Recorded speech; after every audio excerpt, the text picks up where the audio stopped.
அனைவருக்கும் வணக்கம். இன்னைக்கான அரசியல் அப்டேட்டில் நாம் பார்க்க போகிற ரொம்ப முக்கியமான ஒரு பரபரப்பான தகவல் என்ன அப்படின்னு பார்த்தீங்கன்னா, ஈரான் மீது தாக்குதல் நடத்த அமெரிக்காவிற்கு தனது வான்வெளி பரபரப்பை வழங்க மாட்டோம் அப்படின்னு சவுதி அரேபியா தெரிவித்திருக்காங்க.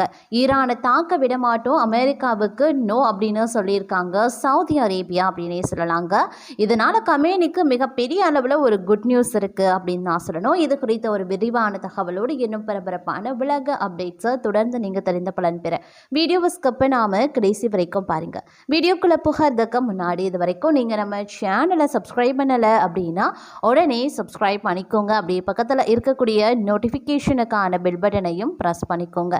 சரி நேர்களே, வாங்க வீடியோக்குள்ளே போகலாம். ஈரான் மீது தாக்குதல் நடத்த அமெரிக்காவிற்கு தனது வான்வெளி பரப்பை வழங்க மாட்டோம் அப்படின்னு சவுதி அரேபியா தெரிவித்திருக்காங்க. இது தொடர்பாக ஈரானுக்கு சவுதி அரேபியா மெசேஜ் அனுப்பியிருக்கு. இதனால் ஈரான் மீதான அமெரிக்காவின் தாக்குதல் நடத்த முடியாத நிலையும் ஏற்பட்டிருக்கிறது. ஈரானின் உச்சபட்ச தலைவராக அயதுல்லா அலி கமேனி இருக்காரு. இந்த நிலையில தான் தற்போது ஈரான்ல உள்நாட்டு குழப்பம் ஏற்பட்டிருக்கிறது. இதற்கு அங்கு நிலவும் பொருளாதார நெருக்கடி தான் முக்கிய காரணமாகும் அப்படின்னு சொல்லலாம். அங்கு நிதி நிலைமை கடுமையாக பாதிக்கப்பட்டும் இருக்கிறதுங்க. அத்தியாவசிய பொருட்களின் விலைகளினுடைய விலை அதிகரிக்கவும் செய்திருக்கிறது. இதனால பொதுமக்கள் போராட்டம் நடத்தி வந்துட்டு கடந்த மாதம் 28ஆம் தேதி தொடங்கிய போராட்டம் இன்னும் முடிவுக்கு வரவில்லை.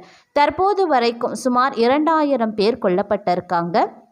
பல்லாயிரக்கணக்கானவர்கள் கைது செய்யப்பட்டிருக்காங்க. இந்த போராட்டத்தின் பின்னணியில் அமெரிக்காவும் இஸ்ரேலும் உள்ளதாக ஈரான் தெரிவித்திருக்கிறது. இதனால் ஈரான் அமெரிக்கா இடையே மோதலும் வெடிச்சிருக்கிறது. அமெரிக்க அதிபர் டொனால்ட் ட்ரம்ப் ஈரானில் மக்கள் போராட அனுமதி வழங்க வேண்டும், போராட்டத்தை முடக்கக்கூடாது, மீறினா அமெரிக்கா தலையீடு செய்யும் அப்படின்னு எச்சரிக்கை விடுத்தார். ஈரானில் போராட்டத்தை கட்டுப்படுத்த அந்த நாட்டு அரசு தொடர்ந்து நடவடிக்கைகளை எடுத்து வந்துட்டுருக்காங்க. இதனால் ஈரான் மீது எப்போது வேண்டுமானாலும் அமெரிக்கா தாக்குதல் நடத்த வாய்ப்புள்ளதாக கூறப்படுகிறது. இந்த நிலையில தான் ஈரான் மீது அமெரிக்கா தாக்குதல் நடத்துவது சவுதி அரேபியா விரும்பல. அதே நேரம் பார்த்தீங்கன்னா தற்போது இது தொடர்பாக பார்க்கும்போது பல்வேறு விஷயங்கள் வெளிவந்திருக்கிறது. அதாவது சவுதி அரேபியா வழங்க மாட்டோம் அப்படின்னு, அதாவது வான்வெளி பரப்பை அமெரிக்கா பயன்படுத்த அனுமதி தரமாட்டோம் அப்படின்னு சவுதி அரேபியா சார்பில் ஈரானுக்கு தெரிவிக்கப்பட்டிருக்குங்க. இந்த நிலையில தான் ஈரான் மீது அமெரிக்கா தாக்குதல் நடத்துவதை சவுதி அரேபியா விரும்பலை. இதனால் எந்த காரணத்தை கொண்டும் தங்களுடைய வான்வெளி பரப்பை அமெரிக்கா பயன்படுத்த நாங்கள் கொடுக்க மாட்டோம் அப்படின்னு சொல்லியிருக்காங்க. இது தொடர்பாக சவுதி அரேபியாவினுடைய அரசுக்கு நெருக்கமானவங்க என்ன சொல்லியிருக்காங்கன்னா, ஈரான் மீது எடுக்கப்படக்கூடிய எந்த ஒரு இராணுவ நடவடிக்கையிலையுமே சவுதி அரேபியா ஒரு பகுதியாக இருக்காது. இந்த தாக்குதலுக்காக சவுதி அரேபியாவின் பிராந்தியமோ வான்வெளியோ யாருக்கும் பயன்படுத்த அனுமதிக்க மாட்டோம் அப்படின்னு ஈரானிடம் தகவல் வழங்கியிருக்காங்க அப்படின்னே சொல்லியிருக்காங்க. அது மட்டும் இல்லாமல் தற்போது பார்த்தீங்க அப்படின்னா ஈரானில் போராட்டத்தை தூண்டிவிட்டு கலவரத்திற்கு முக்கிய காரணமாக ட்ரம்ப் இருந்ததாக அந்நாட்டின் உச்சபட்ச தலைவர் சரமாரியா குற்றத்தை சுமத்தி இருக்காரு அப்படின்னு நான் சொல்லணும்.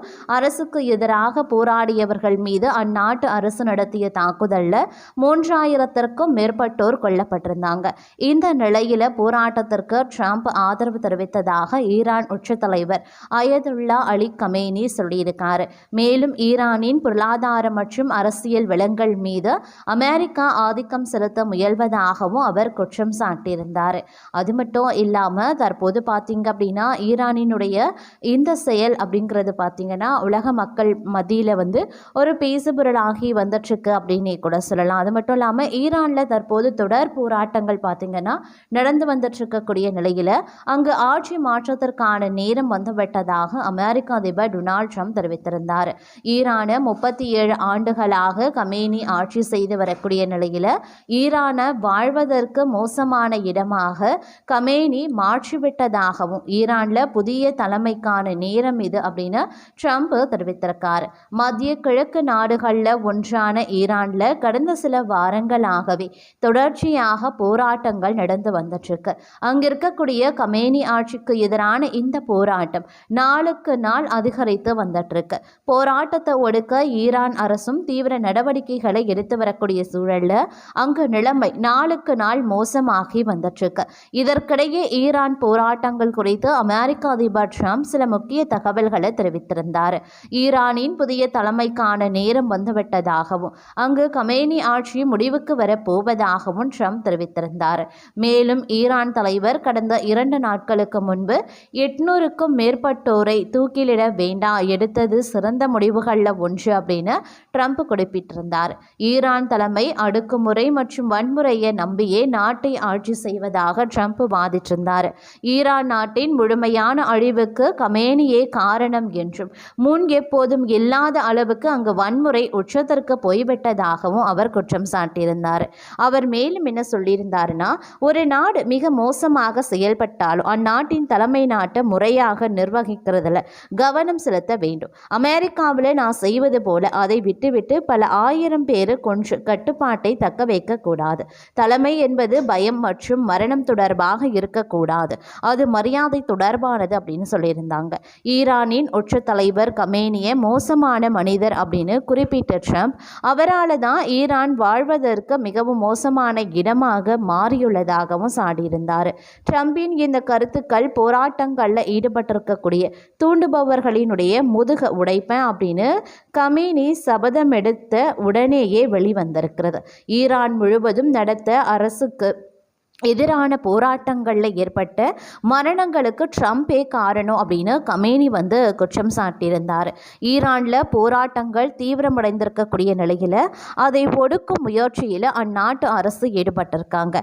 ஈரானில் போராட்டங்களுக்கு அமெரிக்காவே காரணம் என சாடிய கமேனி போராட்டத்தை தூண்டுவோரின் முதுக உடைப்பேன் அப்படின்னு மிரட்டலும் விடுத்திருந்தார். அதற்கு பதிலடி கொடுக்கக்கூடிய விதமாகவே ட்ரம்பினுடைய இந்த பேச்சு இருக்கிறதுங்க. முன்னதாக தனது ஆதரவாளர்களிடையே உரையாற்றிய கமேனி மேலும் நாட்டை போருக்கு இட்டு செல்ல நாங்கள் விரும்பல, ஆனால் உள்நாட்டு குற்றவாளிகளை மன்னிக்க மாட்டோம், சர்வதேச குற்றவாளிகளுக்கும் கூட தண்டனையில் இருந்து தப்ப முடியாது என்றிருக்கார். ஈரானிய அதிகாரிகள் இந்த போராட்டங்களை பயங்கரவாத நடவடிக்கைகள் என்றும் கலவரங்கள் அப்படின்னும் குறிப்பிட்டிருந்தார். ஈரான் போராட்டங்களுக்கு நாடு கடத்தப்பட்ட பட்டத்து இளவரசர் ரெசா பஹ்லவி ஆதரவும் தெரிவித்திருந்தாங்க. இவரது தந்தை மேற்குலக ஆதரவு நிலைப்பாடு கொண்டவர்.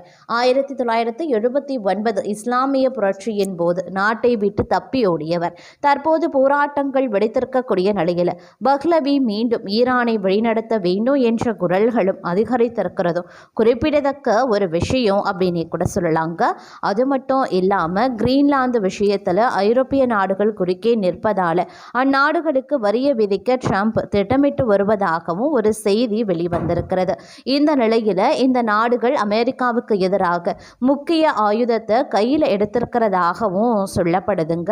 அது மட்டும் இல்லாமல் கிரீன்லாந்து அப்படிங்கிறது டென்மார்க்கின் பாதுகாப்பில் இருக்கக்கூடிய சுதந்திரமான ஒரு நாடு.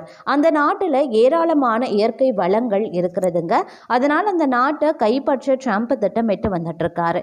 ஆனால் இதற்கு ஐரோப்பிய நாடுகள் கடும் எதிர்ப்பு தெரிவித்திருக்காங்க. இன்னைக்கு கிரீன்லாந்துன்னு சொல்வீங்க, நாளைக்கு எங்க நாட்டை ஆக்கிரமிக்க மாட்டீங்கன்னு என்ன நிச்சயம் அப்படின்னு ட்ரம்புக்கு எதிராக ஐரோப்பிய நாடுகள் வரிசை கட்டியிருக்கிறது. இதனை சமாளிக்க தனது வழக்கமான ஆயுதமான வரியை ட்ரம்ப் கையில் எடுத்திருக்காரு. ஐரோப்பிய நாடுகளின் பொருட்கள் மீது பிப்ரவரி 1 முதல் 10% சுங்கவரி விரைப்பதாக அவர் தெரிவித்திருந்தார். இந்த அறிவிப்பை தொடர்ந்து ஐரோப்பிய யூனியனின் வர்த்தக ஒப்பந்தம் குறித்து ஒப்புதலை அமெரிக்காவுடன் கைவிட ஐரோப்பிய யூனியன் நாடாளுமன்ற எம்பிக்கள் தயாராகி வந்துட்டுருக்காங்க. ஐரோப்பிய நாடாளுமன்றத்தின் மிகப்பெரிய அரசியல் குழுவான ஐரோப்பிய மக்கள் கட்சியின் தலைவர் மேன்ஃப்ரீட் வெபர் அமெரிக்காவுடன் இத்தருணத்தில் உடன்பாட்டை எட்டுவது சாத்தியமில்லை. ஐரோப்பிய யூனியன் அமெரிக்கா வர்த்தக ஒப்பந்தத்திற்கு எங்களது கட்சி ஆதரவாக இருக்கிறது. ஆனால் கிரீன்லாந்து தொடர்பான டொனால்ட் ட்ரம்ப் அச்சுறுத்தல்களை கருத்தில் கொண்டு இத்தருணத்தில் இதற்கு ஒப்புதல் அளிப்பது இயலாது. மேலும் அமெரிக்க பொருட்களின் மீதான வரிகளை குறைப்பதற்கான ஐரோப்பிய ஒன்றியத்தின் ஒப்பந்தம் நிறுத்தி வைக்கப்பட வேண்டும் அப்படின்னு சொல்லியிருந்தார். இவர் சொல்லுவதை சீரியஸாக பார்க்க வேண்டும். ஏன்னா இந்த கட்சியினுடைய ஆதரவு இல்லாமல் ஐரோப்பிய நாடாளுமன்றத்தில் மசோதாவை நிறைவேற்ற முடியாது அப்படிங்கிறதும் குறிப்பிடத்தக்க ஒரு விஷயம் அப்படின்னே கூட சொல்லலாங்க. ஐரோப்பிய நாடாளுமன்றத்தில் மொத்தம் 720 இடங்கள் இருக்கிறது. இதில் 188 இடங்கள் இந்த கட்சி தான் ஆதிக்கம் செலுத்துகிறது. பெரும்பான்மைக்கு 361 இடங்கள் தேவை அப்படின்னாலும் கூட்டணி அப்படின்னு வரும்போது இக்கட்சி இல்லாமல் ஐரோப்பிய நாடாளுமன்றத்தில் எதுவுமே நடக்காது. அதனால தான் இது அமெரிக்கா சீரியஸாக எடுத்துக்கொண்டிருக்காங்க அப்படின்னே கூட சொல்லலாங்க.